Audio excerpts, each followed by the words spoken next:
भौम प्रदोष व्रत कथा। इस कथा को पढ़ने और सुनने से भगवान शिव और हनुमान जी की कृपा मिलती है। किसी भी माह की त्रयोदशी तिथि को प्रदोष का व्रत किया जाता है और प्रदोष तिथि भगवान शिव को समर्पित है। ये तिथि मंगलवार को पड़ने की वजह से इस प्रदोष व्रत को भौम प्रदोष व्रत के नाम से जाना जाता है। धार्मिक मान्यता है कि भौम प्रदोष व्रत में कथा सुनने व कहने वाले को मोक्ष की प्राप्ति होती है। हर माह के शुक्ल और कृष्ण पक्ष की त्रयोदशी तिथि को प्रदोष तिथि का व्रत किया जाता है। प्रदोष व्रत जब मंगलवार को आता है तो उसे भौम प्रदोष व्रत के नाम से जाना जाता है। भौम प्रदोष व्रत में कथा कहना और सुनना बहुत ही पुण्यदायी माना जाता है और इस कथा से पूजा भी पूरी होती है। मान्यता है कि भौम प्रदोष व्रत की कथा सुनने और कहने से देवों के देव महादेव का आशीर्वाद मिलता है और आर्थिक परेशानियां दूर होती हैं।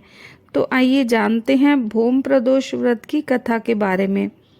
सूत जी बोले, अब मैं मंगल त्रयोदशी प्रदोष व्रत की तिथि विधान कहता हूँ। मंगलवार का दिन व्याधियों का नाशक है। इस व्रत में एक समय व्रती को गेहूं और गुड़ का भोजन करना चाहिए। इस व्रत के करने से मनुष्य सभी पापों व रोगों से मुक्त हो जाता है। इसमें किसी प्रकार का संशय नहीं है। अब मैं आपको उस बुढ़िया की कथा सुनाता हूँ जिसने ये व्रत किया और मोक्ष को प्राप्त हुई। अत्यंत प्राचीन काल की घटना है। एक नगर में एक बुढ़िया रहती थी। उसके मंगलिया नाम का एक पुत्र था। वृद्धा को हनुमान जी पर बड़ी श्रद्धा थी। वह प्रत्येक मंगलवार को हनुमान जी का व्रत रखकर यथाविधि उनका भोग लगाती थी। इसके अलावा मंगलवार को एक न तो घर लीपती थी और न ही मिट्टी खोदती थी। इस प्रकार से व्रत रखते हुए जब उसे काफी दिन बीत गए तो हनुमान जी ने सोचा कि चलो आज इस वृद्धा की श्रद्धा की परीक्षा करें। वे साधु का वेश बनाकर उसके द्वार पर पहुँचे और पुकारा कि है कोई हनुमान भक्त जो हमारी इच्छा पूरी करे। वृद्धा ने ये पुकार सुनी तो बाहर आई और महाराज क्या आज्ञा है। साधु वेशधारी हनुमान जी बोले कि मैं बहुत भूखा हूँ, भोजन करूँगा, तू थोड़ी सी जमीन लीप दे। वृद्धा बड़ी दुविधा में पड़ गई। अंत में हाथ जोड़कर प्रार्थना की कि हे महाराज, लीपने और मिट्टी खोदने के अतिरिक्त जो काम आप कहें वह मैं करने को तैयार हूँ।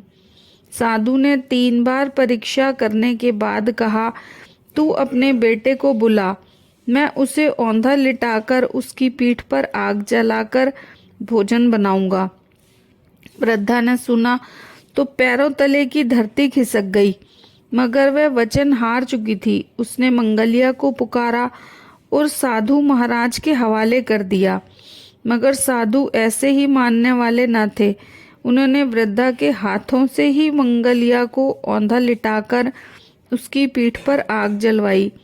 आग जलाकर दुखी मन से वृद्धा अपने घर के अंदर जा घुसी। साधु ने वृद्धा को बुलाकर कहा कि वह मंगलिया को पुकारे ताकि वह भी आकर भोग लगा ले। वृद्धा की आंखों में आंसू भरकर कहने लगी कि अब उसका नाम लेकर मेरे हृदय को और न दुखाओ। लेकिन साधु महाराज न माने और वृद्धा को भोजन के लिए मंगलिया को पुकारना पड़ा। पुकारने की देर थी कि मंगलिया बाहर से हंसता हुआ घर में दौड़ा आया। मंगलिया को जीता जागता देखकर वृद्धा को सुखद आश्चर्य हुआ। वह साधु महाराज के चरणों में गिर पड़ी।